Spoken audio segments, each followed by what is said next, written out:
Olá, sejam bem-vindos a mais uma edição de Tendências, todas as sextas-feiras às 11, com repetição às 21, a abordarmos as tendências de mercado.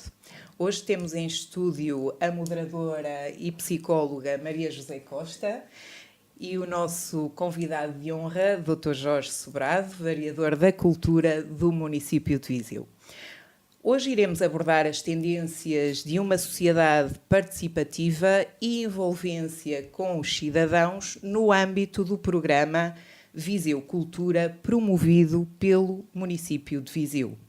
Olá, Jorge. Viva, Sila. Boa tarde, Maria José.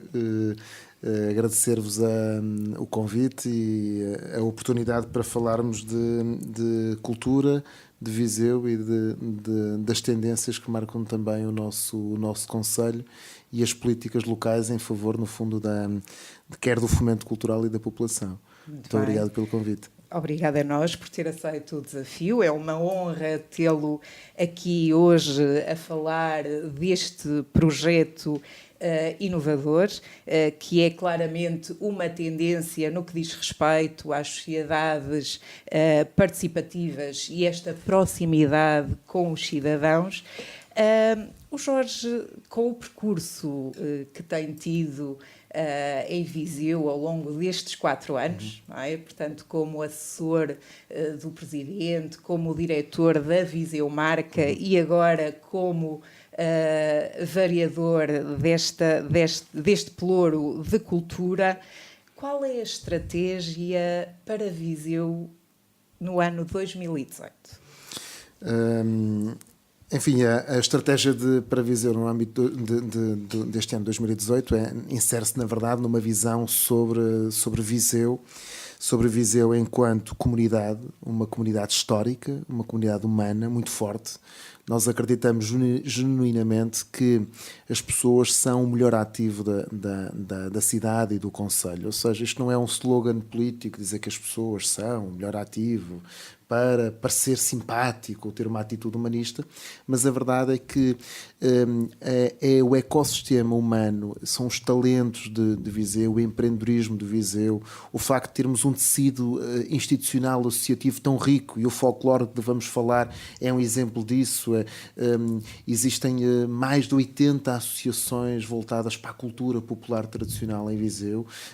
Os talentos ligados ao empreendedorismo tecnológico existem, e a Sila, aliás, no seu programa Tendências, tem vindo a testemunhar, no fundo, da capacidade de criar, da capacidade de usar, mas também os criadores locais que existem em Viseu, os artistas, não é? As nossas instituições culturais, as empresas âncora que temos, a comunidade educativa que somos, de facto fazem de Viseu um ecossistema humano muito, muito interessante. E não é por acaso que Viseu é hoje a maior cidade do interior do país, é uma espécie de território farol, não é? Num interior muito despovoado e muito desertificado, em que depois das cidades também as vilas estão ameaçadas, não é? Viseu, de facto, é uma espécie de farol, um luzeiro do ponto de vista demográfico, económico, cultural, que se distingue, não é? E, portanto, é a maior centralidade fora do eixo Braga-Setúbal, não é?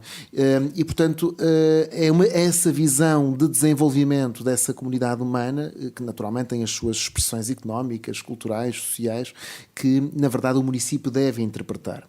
E neste ano, inserido nessa visão de fomento da qualidade de vida e dessa referência urbana que é Viseu, este ano elegemos um tema em particular, que é o tema da cultura popular tradicional, ou se quiser, da etnografia ou do folclore. Dessa palavra que está um bocadinho contaminada por uma espécie de sentimento de passado, de um sentimento de alguma decadência, e que nós queremos, na verdade, recuperar, revitalizar, reinterpretar, rejuvenescer, revalorizar. O folclore não é, antes de mais, uma expressão limitada, cultural, limitada a arranjos folclóricos, também é, também é, digamos, a sua expressão musical e de dança e de cantares tradicional, mas o folclore exprime todo um universo cultural que vai ao artesanato, a um saber fazer popular, inclusive aos produtos da terra, não é? Ao linho de várzea de caldo. Portanto, tem inúmeras formas de expressão da economia, ao artesanato, à cultura, à música, e portanto é esse, digamos assim, esse tecido enorme que está muito vinculado na história, que está muito vinculado numa memória coletiva que, na verdade, nós queremos recuperar, modernizar, rejuvenescer, requalificar. E, portanto, assumimos esse desafio e é um desafio difícil, é um desafio que é muito exigente, vai obrigar a trabalhar em várias camadas. É verdade que nós temos aqui uma espécie de pressão suscitada por um grande festival, a Europeada, que já vamos falar, mas, na verdade, o nosso esforço, a nossa visão para a valorização da cultura popular vai muito além daquilo que é um evento esgotado no tempo, que há de acontecer num determinado período e que depois termina, não é? Nós temos uma visão no fundo, relacionada com a identidade. Ou seja, porquê que a cultura popular é importante? É importante porque ela é uma espécie de cola social, uma cola social e cultural das pessoas. Ou seja, faz a relação entre o passado e o presente, faz a relação entre gerações distintas, faz a relação e os vínculos entre as pessoas e um território, uma identidade geográfica, territorial, cultural, local, não é? Faz uma diferenciação face a todos os outros, ou seja, nós somos aquilo que os outros não são, em certo sentido. A identidade tem a ver com essa questão daquilo que somos e aquilo que os outros não são, e portanto o folclore transmite todos esses valores, todas essas relações, e estabelece uma outra ligação que eu julgo que é muito importante, que é a cultura não se cinge, não se esgota naquilo que é a sua expressão erudita. A cultura é, na verdade, um bem público, é um bem público para todos. E não tem, de parte das políticas públicas ou das políticas municipais, uma espécie de diretório de gosto. Ou seja, não é o vereador da cultura ou o Sr. Presidente da Câmara, por pessoas instruídas ou educadas que sejam, que vão dizer o que é de bom gosto e de mau gosto. A cultura tem várias expressões e a cultura popular é uma expressão tão válida quanto todas as outras. E, portanto, a política municipal faz bem em valorizar a criação experimental, faz bem em valorizar a cultura urbana, faz bem em valorizar a cultura erudita, mas também faz muito bem em valorizar a cultura popular tradicional, até porque essa também tem ciência, também tem criatividade, também tem talento. É uma espécie de mito urbano achar que a cultura popular, como o folclore, é uma espécie de cultura menor. Pelo contrário, tem mais ciência por vezes e mais sabedoria e mais criatividade e talento, porque é feita com menos recursos, com menos meios, do que as outras formas de expressão cultural. Naturalmente, e integra aqui uma visão histórica que enriquece a região e faz todo sentido. Sim, exatamente. É notório o trabalho que tem desenvolvido no que diz respeito à história e à tradição da cidade de Viseu, enaltecendo a Cava de Viriato, a zona histórica. Eu gostava de acrescentar, e há pouco falou na resposta que deu à questão anterior, falou na identidade. É curioso quando, de uma forma global, nós falamos nas identidades globais e estamos todos muito imbuídos na criação de identidades globais, porque as políticas são cada vez mais globais, correto? Gostávamos de saber qual o propósito de enaltecer a história de Viseu e a tradição. O propósito é a preservação de uma identidade coletiva específica, porque se calhar estas políticas globais criaram uma tendência para políticas, para identidades coletivas específicas. É este um dos propósitos dos vossos projetos no âmbito da cultura? Ou é o propósito de criar, sabendo nós que a cultura é um fator diferenciador das sociedades modernas e que promove o desenvolvimento quer económico, quer social, não é? e quer em termos de identidade pessoal, é também o propósito destes vossos projetos ou é um outro propósito? Na verdade, a cultura hoje faz-se nessa espécie de vai-vem entre o global e o local. Ou seja, eu tenho a percepção, e todos nós temos, que hoje um jovem em Viseu veste-se mais ou menos de forma idêntica a um jovem em Nova Iorque, ou seja, não temos, digamos assim, uma especificidade estritamente local. Estamos envolvidos numa cultura urbana global, uma cultura urbana ocidental, e, portanto, temos muitas ligações e comportamentos e hábitos e uma estrutura mental muito ocidentalizada, muito globalizada, inclusive o uso das tecnologias, um cotidiano urbano, não é? E, portanto, é evidente que hoje há uma cultura global que tende a estabelecer, por um lado, uma rede mais ampla que extravasa o próprio território, ou seja, os territórios deixaram de ter fronteiras, não é? E, portanto, estabelecemos relações com o mundo todo e, sobretudo, com um mundo que de alguma forma partilha um conjunto de valores que é um mundo mais ocidental, mas digamos que há hoje cada vez mais a procura e o sentimento de que essa identidade global não esgota aquilo que é uma realização comunitária e uma realização individual, ou seja, que os laços, os vínculos de pertença histórico e cultural local são muito relevantes naquilo que é a realização pessoal e a inserção de um conjunto de pessoas numa comunidade, num ecossistema, não é? E, portanto, Viseu tem uma enorme particularidade histórica. Viseu não é uma cidade qualquer, e não é uma cidade qualquer do ponto de vista histórico, é uma cidade que tem uma longevidade muito singular, uma das grandes cidades do período romano, já existia enquanto cidade antes do período romano, portanto é uma cidade pré-existente à nacionalidade, portanto, ainda Portugal não existia, já Viseu existia, portanto tem quase o dobro da idade do país, portanto Viseu data cerca de 2500 anos de história, não é? E, portanto, essa longevidade empresta-nos, digamos assim, uma visão de longo prazo àquilo que é a nossa própria identidade, a ocupação do espaço físico, marcos arqueológicos, marcos históricos, dá-nos, digamos assim, uma película e uma visão da própria comunidade sobre si mesma, uma espécie de consciência de si muito importante. E enriquece-nos, como é evidente, do ponto de vista cultural, turístico, económico, social e portanto, nós encontramos na história, um fator de diferenciação, como chamam-lhe os marketeers, não é? Portanto, a identidade é, em boa medida, uma afirmação de uma diferença. É aquilo que nós somos diferentes todos. E, portanto, nós encontramos na história e na mitologia, não é apenas na história, na mitologia, na arte, nas expressões patrimoniais, um fator de diferenciação fortíssimo em relação aos nossos concorrentes, que são outras cidades e são outros territórios. E, portanto, fatores de diferenciação que criam uma ideia de vínculo, de pertença da comunidade, ou seja, o orgulho de ser de Viseu, e, por outro lado, uma diferenciação que se pode traduzir economicamente, no plano turístico, no plano cultural, não é? O facto da Cava de Viriato ser valorizada na imagem da cidade e ser valorizada como o grande mistério da arqueologia portuguesa, que o é, tem que ver com o simples facto da Cava de Viriato ser, de facto, uma peça singular e única da geografia europeia, que não existe mais nenhuma fortificação em terra natural, em formato octogonal, com 2 km de extensão e cerca de 30 hectares de dimensão, é uma espécie de um ovni enorme que a Terra enviseu com mais de 1000 anos, não é? E que é um elemento territorial absolutamente único. Não existe em nenhuma parte do mundo a não ser uma outra cave que se conhece, salvo erro, no Irão ou no Iraque.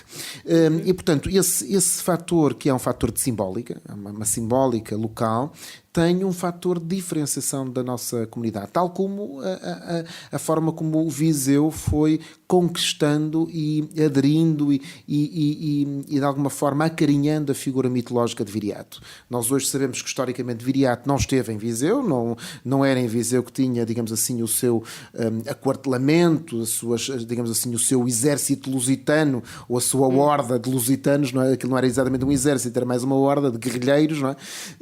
Que não foi exatamente aqui, que terá sido noutras paragens, e que existiriam outros viriatos para além do viriato histórico que é documentado num conjunto de crónicas e de textos, mas o viriato, pelo seu ADN guerreiro, resistente, empreendedor, lutador, leal, não é? Como que protagonizou ou cristalizou os valores que os vizienses querem para si próprios, de lealdade, de bravura, de capacidade de empreender, de luta. Portanto, e nós sabemos que o interior português tem que ser mais resistente que todos os outros, tem que ser mais lutador que todos. Nós temos que ser melhores que os outros, não é? Para poder ter alcançado o standard de qualidade e de qualidade de vida e de económico que hoje beneficiamos, não é? Portanto, essas identidades culturais locais são muito valiosas do ponto de vista da afirmação local, da afirmação de uma comunidade, mas também da forma como essa comunidade se representa e se projeta. Daí que o marketing do município, o marketing da cidade, o marketing da Feira de São Mateus, devem usar esse baú de referências, esse imenso acervo de referências, como um ativo, um valor, algo que é digamos assim, que são pequenos motores, ou pequenos grandes motores, em alguns casos, de contar a nossa história, de valorizar a nossa economia, de valorizar as nossas gentes, de nos distinguir e de criar atratividade. Não é? Exatamente. Criar um sentimento de pertença. Da pertença, não é? E, portanto, esses fatores são muito importantes, até porque as identidades globais, sendo inexoráveis, são irresistíveis, elas não satisfazem plenamente. E, portanto, é preciso ir resgatar e ativar e valorizar esses vínculos locais. Muito bem, Jorge, de facto,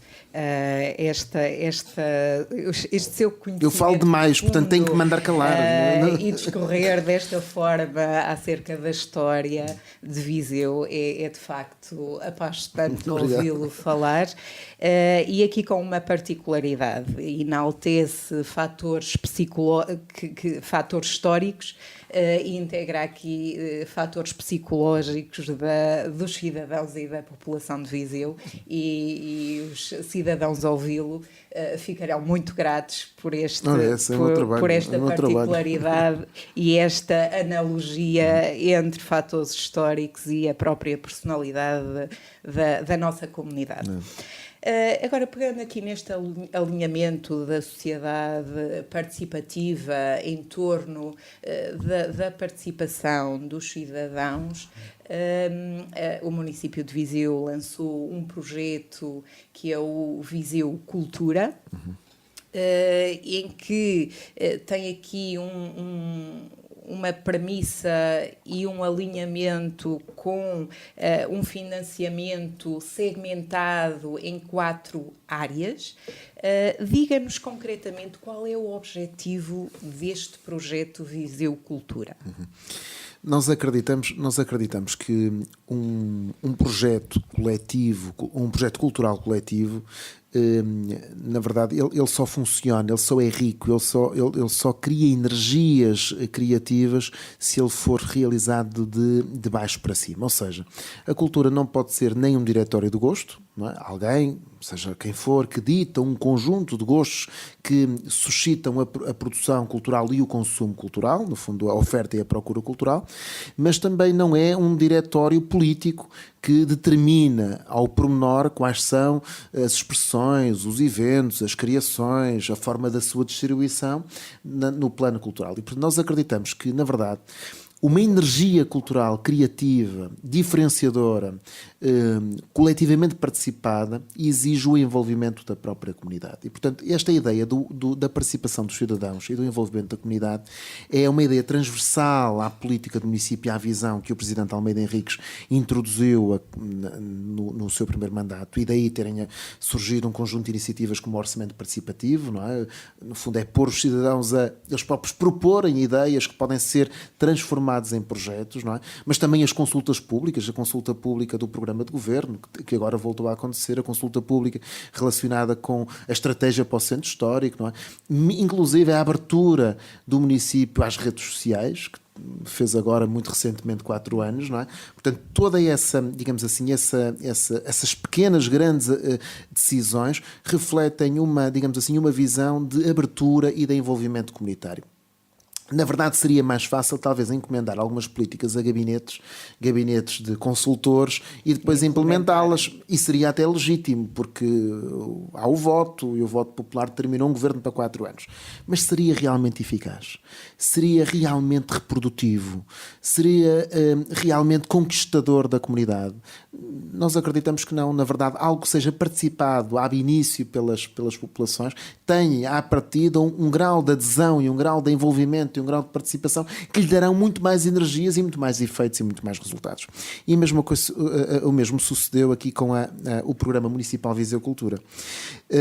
Nós entendemos que fazia sentido, depois dos primeiros 4 anos do ciclo Viseu I, onde houve já também na cultura uma abertura por via de um concurso municipal de financiamento a eventos culturais independentes, o chamado Viseu III, que fazia sentido generalizar e democratizar de alguma forma essa experiência a outras expressões de criação artística, de oferta cultural, de animação cultural e, portanto, não, digamos assim, mantê-lo apenas no reduto estrito ou na esfera estrita dos chamados eventos ou festivais, mas generalizá-lo para outras expressões que não tinham acesso a esse tipo de apoios. E, portanto, o Viseu Cultura, que é um programa municipal de financiamento, na verdade é um programa municipal de financiamento à cultura independente, democratizou-se em que sentidos? Por um lado, o tema do folclore. E, portanto, acabou com de alguma forma, um certo preconceito que havia de que o folclore não era criativo. Eu ainda não, o prazo das candidaturas ainda não terminou, mas eu estou muito expectante e acho que a Câmara terá um grande problema e eu ficarei feliz quando souber que a Câmara tem um grande problema. Na seleção das que é que a Câmara vai ter muitas candidaturas e eu estou no meu íntimo com uma enorme expectativa de que os atores culturais ligados ao folclore, as instituições, os ranchos folclóricos, os grupos, interpretaram este sinal do município como um desafio, que é vamos agarrar a oportunidade de rejuvenescer, de capacitar, ou seja, de tornar a nossa atuação com mais capacidade de intervenção no mundo da cultura, de rejuvenescer, de formar, de estender aquilo que os grupos conhecem e sabem, e do muito que sabem, a outras gerações, a outros interessados, no fundo, em trazer outras pessoas para dentro das suas dinâmicas. E, portanto, eu acredito que teremos um problema depois da data de corte das candidaturas, que é de perceber que temos muitas candidaturas e que temos um pedido de financiamento muito acima daquilo que é a disponibilidade de apoio, não é? E, portanto, eu ficarei feliz se houver, passa a expressão, uma taxa de mortalidade alta das candidaturas. É sinal que houve vitalidade. E é sinal que nos próximos 4 anos, ou nos próximos anos deste mandato de 4, que haverá fundamento e justificação para continuarmos a apoiar o mundo folclore. E depois houve 2 expressões mais limitadas, uma mais limitada para a questão da animação cultural de locais e sítios, de equipamentos culturais e de sítios patrimoniais, e uma outra voltada para criadores, portanto, noutra vertente, aí também fora dos eventos, mas que poderemos falar caso entenda. Muito bem. Portanto, eles têm a designação de programar, animar, revitalizar e criar. Exatamente. Do ponto de vista do financiamento, qual é o âmbito financeiro? Nós temos 1.180.000 euros para este ano, portanto, é a dotação financeira para este ano para o Viseu Cultura, do qual se deve subtrair 380.000 euros que são voltados para, ou são destinados ao Teatro Viriato, portanto à programação e à exploração cultural do equipamento, que é um equipamento municipal, que é o Teatro Viriato. E, portanto, nós temos 500.000 euros alocados à linha Programar, que é uma linha pensada para eventos e festivais, portanto, acontecimentos culturais, oferta cultural em eventos. Temos 100.000 euros para a linha Revitalizar, que é a linha voltada para projetos de formação, serviço educativo, equipamento e rejuvenescimento do folclore. Temos uma linha chamada Animar, que tem 150.000 euros para animação de equipamentos culturais que estão numa situação de vazio. Salas de espetáculo, pequenas salas, pequenos auditórios ou pequenos espaços que permitem a sua utilização cultural e que neste momento estão numa situação de vazio, ou sítios patrimoniais. Ou seja, sítios patrimoniais, Falávamos há bocadinho da cava, por exemplo, a Cava de Viriato, que podia ser um sítio sujeito, objeto de animação cultural. Não é? Portanto, nós desafiamos em 2 projetos, um para 100 mil, outro para 50 mil, atores culturais que se apresentem para fazer a animação de ou equipamentos culturais ou sítios patrimoniais com valor no contexto da cidade. E depois temos também uma outra linha de apoio aos criadores com 100 mil euros. E aqui o que é que se passa? Nós, no fundo, podia-se pensar que era uma redundância face ao programar, mas não é. O criar, na verdade, não quer eventos, não quer festivais, não quer certames. Não se trata de apoiar eventos, trata-se de apoiar criações, que é muitas vezes o criador, o artista, nem quer organizar um festival, ele simplesmente quer o apoio para a gravação do seu álbum, quer o apoio para a publicação do seu catálogo, quer um apoio ou precisa de um apoio para gravar o clipe de vídeo da sua música, quer um apoio para ele tenha um conjunto de obras que quer levar a uma exposição, mas a fase de produção de uma exposição é uma fase por vezes muito dispendiosa, sobretudo dependendo de algo, e portanto quer um apoio à criação, ele não quer um evento, ele quer, digamos assim, ou um apoio para a criação ou para a distribuição inclusive é comercial da sua criação. Podemos ter artistas que se candidatem para criar uma linha de merchandising artístico para a cidade, que é, no fundo, a partir de alguns protótipos, estender, no fundo, num produto económico, um produto de merchandising, a sua criação. E, portanto, pensamos o programar para eventos, o criar para criações e para a sua distribuição, o animar para a animação de equipamentos culturais e de sítios patrimoniais e o revitalizar para o folclore. Não é? Muito bem.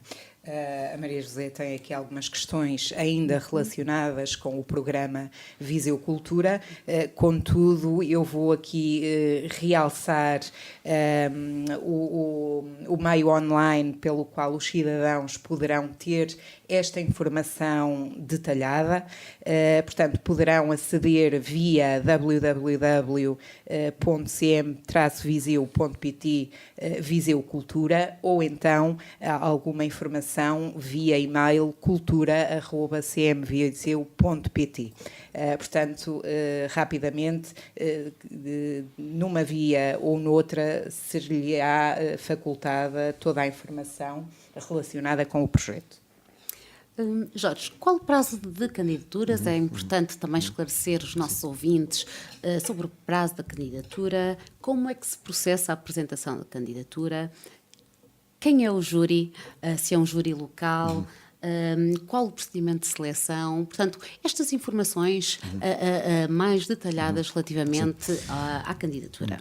Nós temos uma mecânica relativamente simples, portanto, há uma fase de apresentação de candidaturas que decorre até 31 de janeiro e, portanto, através de preenchimento de um formulário de candidatura, portanto, há um formulário onde a instituição, ou o criador, ou, no fundo, o agente cultural faz uma apresentação daquilo que faz e da sua ideia, do seu projeto e da sua estrutura orçamental, em que conta, no fundo, fazer investimento, não é? Se é a contratação de artistas, se é a criação, se é a estrutura de produção, e portanto preenche um formulário. O formulário está disponível na internet. Ainda não temos uma plataforma para fazer a submissão eletrónica, mas lá chegaremos, não é? Lá chegaremos. Portanto, no próximo ano as candidaturas já não serão entregues via e-mail com esse formulário, mas serão carregadas numa plataforma, permitindo também que haja um back-office que se faça depois a administração de todo o processo.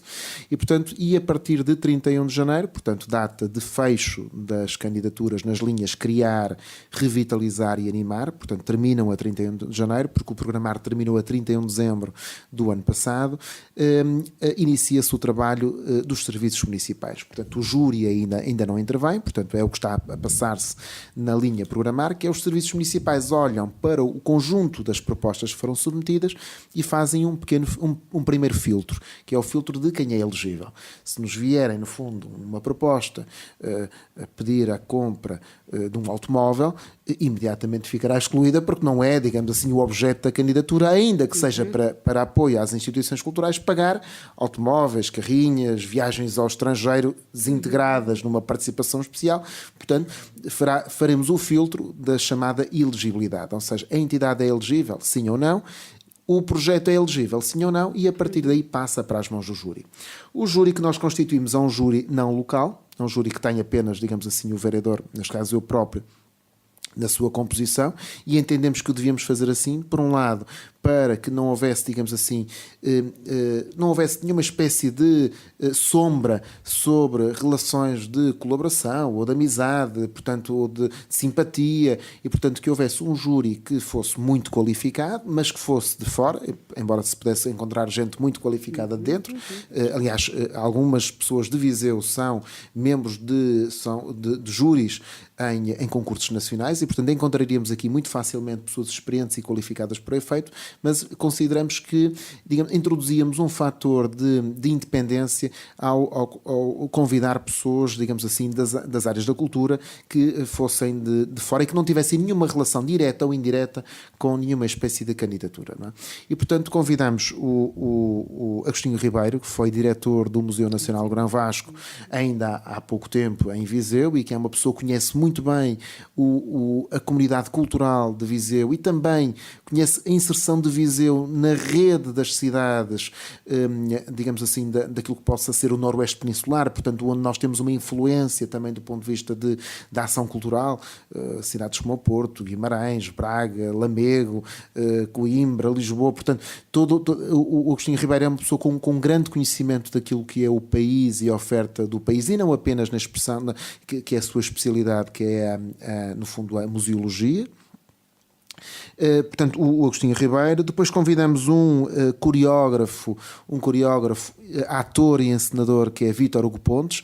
É um dos grandes nomes da dança portuguesa, e alguém com uma formação muito mesclada. É alguém que vem das artes plásticas, portanto, da pintura e da escultura, e que evolui para a cenografia, da cenografia para a coreografia, da coreografia para os palcos, naturalmente, e para o teatro. E, portanto, é um homem da dança, do teatro, mas também com uma formação de base ligada às artes plásticas, e é um nome internacional, premiado, e, portanto, alguém que conhece muito bem a cena europeia, artística europeia. Portanto, é alguém muito reputado e em quem depositamos também muita confiança.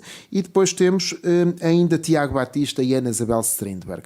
O Tiago Batista é o diretor daquilo que podíamos chamar de Museu do Cinema, portanto, o diretor do ANIM, do Arquivo Nacional das Imagens em Movimento, estrutura integrada na Cinemateca Portuguesa, mas é uma espécie de museu e de estrutura ligada ao património e à recuperação do património cinéfilo, cinematográfico, peço desculpa, de Portugal. E, portanto, é alguém que está muito ligado ao tema do património, ao tema das práticas do património, da museologia, da valorização do património cultural e material, e, portanto, que convidamos também a integrar o júri. E, finalmente, temos a Ana Isabel Strindberg, que é um dos nomes maiores da programação de festivais em Portugal, alguém que esteve ligado ao Indie Lisboa, ao DOC Lisboa, nas funções de programadora, também de júri, de seleção de filmes. Ela própria é programadora cultural também, para além do DOC Lisboa, de uma outra sala, ou foi a programadora do Centro Cultural da Malaposta, e, portanto, é alguém que há mais de 20 anos faz programação de festivais, programação de eventos, neste caso em Lisboa, e que é elemento de júri, elemento de comissão de seleção de propostas. E, portanto, tem uma grande experiência, quer na organização de eventos culturais, quer no pensamento sobre públicos, quer na dimensão, digamos assim, da gestão cultural, e mais recentemente está ligada a uma grande agência de internacionalização, Portugal Film, que é uma agência de internacionalização cultural, neste caso ligada ao cinema português. E, portanto, é alguém que tem uma visão global, mas também uma visão de gestão cultural, de programação, de qualificação de propostas, e que nos vem dar também o seu contributo.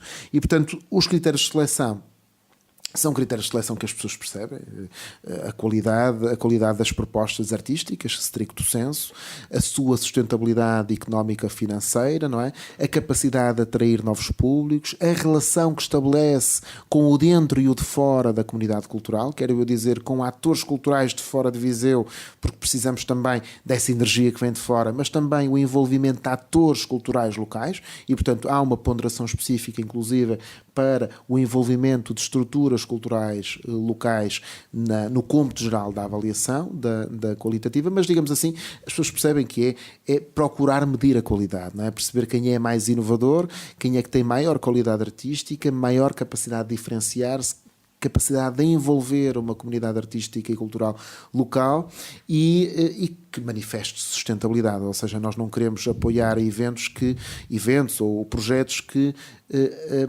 sejam uma espécie de um tiro-apenas, não é? One shot, não é? Nós queremos que projetos que tenham a capacidade de se continuar no tempo, porque nós percebemos que, na verdade, os projetos só amadurecem e só ganham espessura, dimensão, reconhecimento públicos se tiverem a capacidade de serem sustentáveis. E daí também o facto de, pela primeira vez, neste concurso Viseu Cultura, podermos vir a beneficiar apoio não apenas para um ano, mas para 2 anos. Os chamados projetos consolidados, ou seja, são projetos que têm pelo menos 4 anos de vida, têm a possibilidade de se candidatar não apenas a um apoio para 2018, mas garantir já o seu apoio para 2019, o que lhes dá uma perspectiva de médio prazo, apesar de tudo, de maior conforto, de maior segurança, não é? Podemos no futuro equacionar uma extensão, inclusive é maior, mas decidimos este ano já dar este passo, digamos assim, de permitir aos atores culturais terem a perspectiva bianual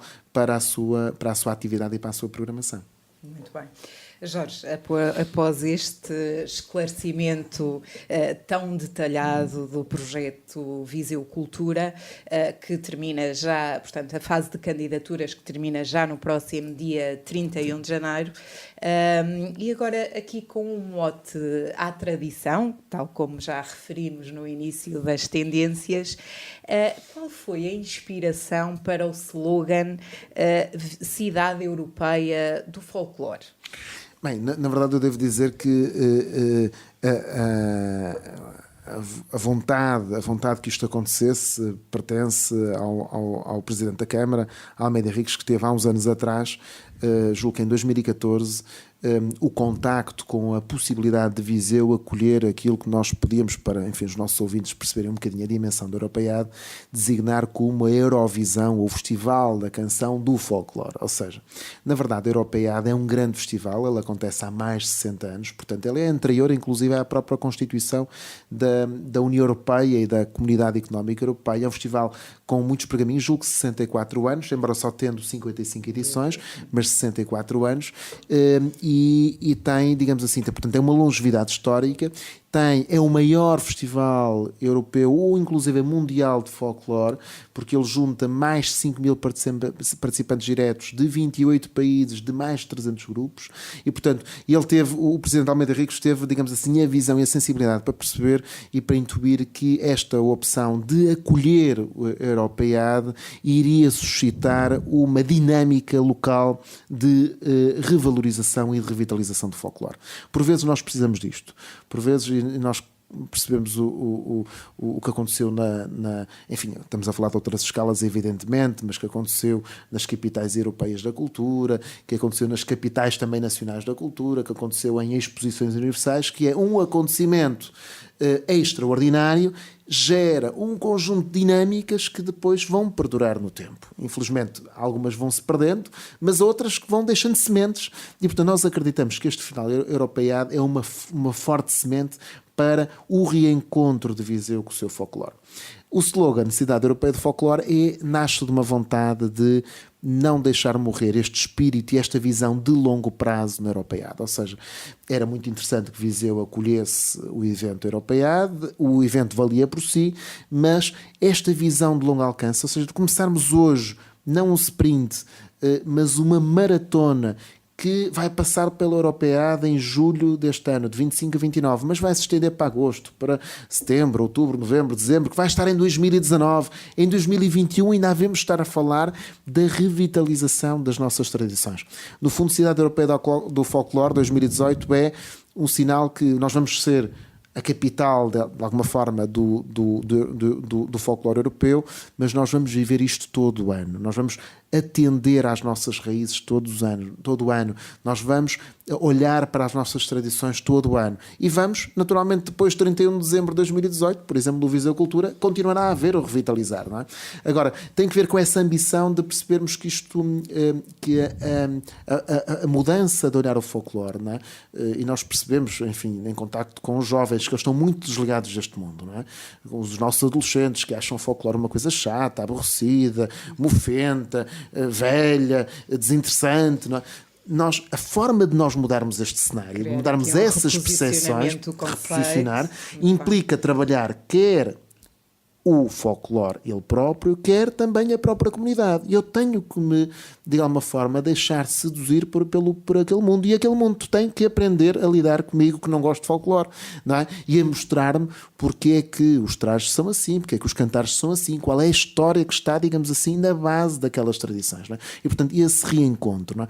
O ano de 2018... Cidade Europeia de Folclore é um ano de reencontro. É um ano que procura promover o reencontro de uma comunidade com a sua história, a sua tradição, com o seu folclore. Isto vai acontecer em 2018 e vai acontecer nos próximos anos, porque este objetivo não se esgotará a 31 de dezembro de 2018. Deixe-me dizer, Cila e Maria José, que eu estou profundamente apaixonado pelo mundo da etnografia. Temos um mundo riquíssimo que, naturalmente, tem a sua manifestação musical, a sua manifestação na dança, nas danças tradicionais.